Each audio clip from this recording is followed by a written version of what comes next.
There was a television program in the early 70s called Truth or Consequences, and contestants were picked from the audience and they were given a question to answer, and if they couldn't come up with the answer, they were given a stunt to perform.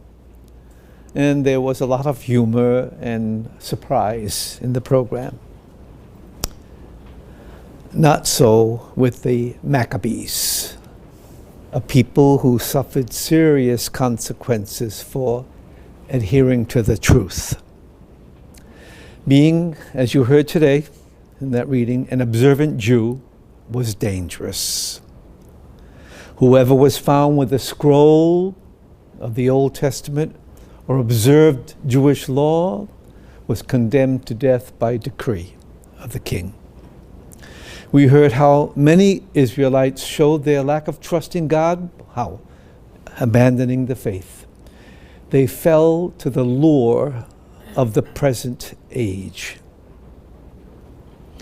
Lest we think that people today would be more inclined to embrace the consequences rather than the truth, I recall reading a reflection from the Notre Dame site of, since 2003, 500,000 Iraqi Christians prefer to abandon their homeland rather than submit to the practices and customs of their conquerors.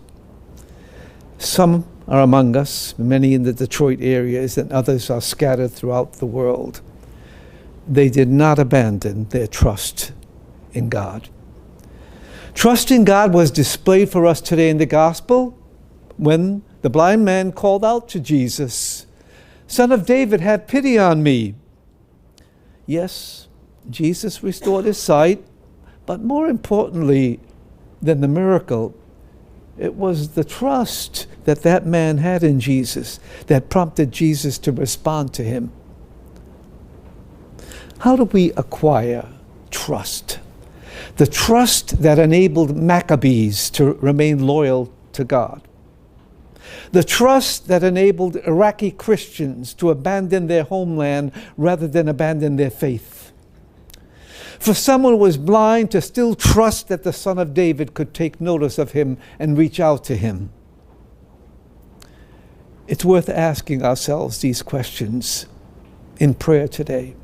But there's also something else that we are being told not to do.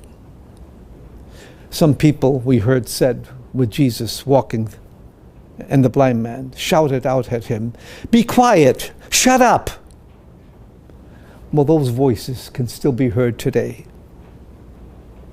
Trusting in God ought to move us out into action for all the world to see and hear.